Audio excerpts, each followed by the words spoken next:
This so simple but almost overlooked thing could make or break your Instagram account. It's called the algorithm. And yes, while look on the surface, it may not seem simple, by the end of this video, you'll be like thinking, yeah, duh. So let me start by quickly explaining what is always talked about but not much explained. Algorithm. Simply put, it's a heap of fancy coding that matches up your post with the right person. Instagram wants people to stay on the platform for as long as possible time. So they're going to push your content out to the people who they think are going to really enjoy it and in turn stay longer on the platform. So think ad costs and money, that's why. Now you're thinking that might be great, but how do I get it to work for me? Well, it's a little bit windy out here, guys. If you haven't seen my Instagram and stories, we've been having massive storms here in Adelaide, so we'll see how this goes, hey? So now you might be thinking, that's great, but how do I get it to work for me? Before I tell you that important piece of information, I think it's also really important for you to know that there are many algorithms for all sorts of things. Some are for reels, some are for stories, some are for posts, and each one has many parts. But let's dive into two sections. What the algorithm looks at from both the audience point of view and from the creator point of view. To start with, what does the algorithm look at from the audience point of view? It looks at things like, what are your favorite posts? What have you spent a lot of time on? What have you scrolled past? Who have you spoken to? Who have you saved posts from? And all sorts of things, including who have you blocked. Don't forget that one too, and who has been reported. Basically anything that tells the software what you do and don't like. So from the creator point of view, that's you. The algorithm looks at things like what your account is all about. It determines that by looking at your name in your bio, in the description, and in all your past posts and coming up posts, and hence why I'm always talking about keywords are so super important. It also looks at the particular post or reel that you're pushing out. Is it aligned with the rest of your account? Like, does it make sense? Does it contain anything that might be breaking any of the community or the recommendation guidelines? And has people just scroll past it without stopping and actually having a look and watching it? So Instagram will match up that post or reel to the particular people who have showed an interest in what it is that you do. So you have the most chances of going viral or getting a really good reach. You need to make sure that your reel is categorized correctly so it is shown to that initial first person, because the initial part of it is the most important to gain traction. Who says you don't have any control over organic reach? Lying, but it is a little bit more difficult. However, if you categorize and use keywords properly, you won't have any problem. According to Instagram, 90% of people on Instagram actually follow a business. So that's fantastic news for you. But you do need your post or reel to be at that top of the feed. So now you have a bit of a background on the algorithm. How do you actually make it work for you? Listen, this is really important. You need to work out exactly who you want your reel to be seen by, i.e. your ideal customer. This means, look, there's no point in going viral and showing your particular reel to the world if they're not going to buy it. Remember, the whole idea for Instagram is to get your potential customers to look at your posts to be interested in your product. So you only need to get your posts into front of those who actually want to buy. So follower numbers, look, vanity metrics, if some people call it, they're just numbers, and it doesn't mean anything if you've got a massive account if no one likes your actual product and they just like your post. That doesn't create a good business. We need to make sure that you get Instagram to categorize you correctly. So you are really needing to make sure you put those keywords in your name, in your bio, and in your description.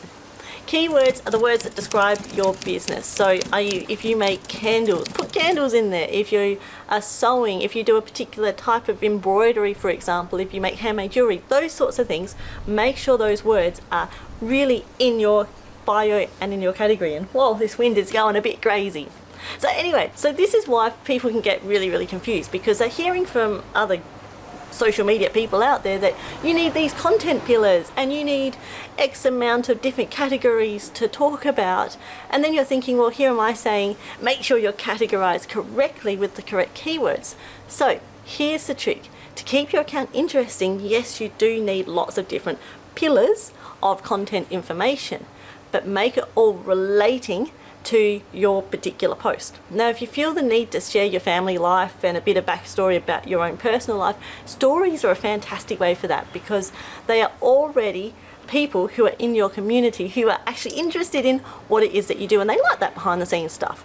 But you don't really need to be showing pictures of your kids out in the reels, because that is really, really hard to categorize correctly for your product. Unless, of course, they're showcasing your product and you're doing it from a business point of view. Also, make sure you put those keywords in your description, and also make it really prominent in the particular picture. So show that it is a picture of some jewelry, but that's because you made. Even use the captions. Now, hashtags, what about them?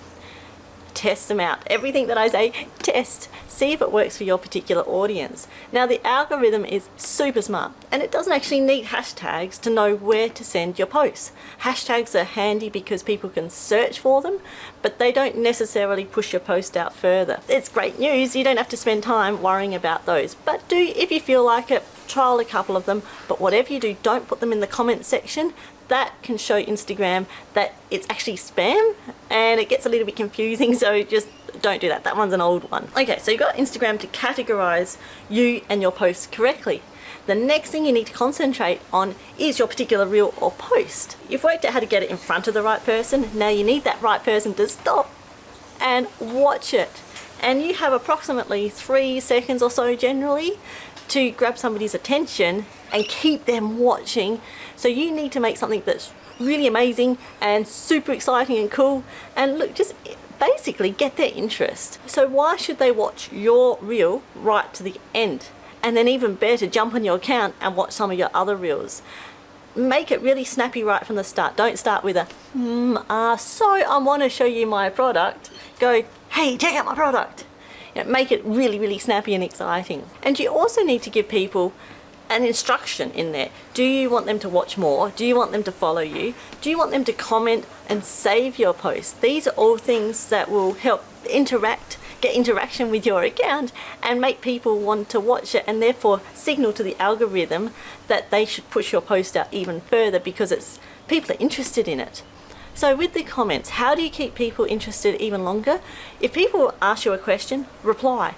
But reply with a question to them if you can, so then you get a dialogue happening, and Instagram goes, hey, this person's a bit popular, I'm going to keep pushing out your post further. And especially if you get that dialogue happening, Instagram will go, you must be friends with that person, so therefore that person will more likely see your post and your future posts a lot more. Have you ever noticed that? If you are engaging with another account, all of a sudden you see a lot more of their posts and reels. No secret there, is there? So that's another trick with the engagement side of things. Comment on your ideal customers' posts and reels and get that dialogue happening, and give them a lot of information too, so you are showing really good thoughts. But that shows Instagram that you're mates, and they will push your content out to that person even further, and they'll get to see more of your stuff. Okay, my last point for today, maybe, but we'll see how we go with this wind. Keep your personal account separate. So what you like scrolling through and looking at, it might not be completely aligned with your business values and ideals. So have a look at all of that on your personal account so you don't confuse the algorithm. So if you want to dive deeper into reels in particular, do make sure you watch this video here, because it's a must if you want to increase your reels views really, really fast.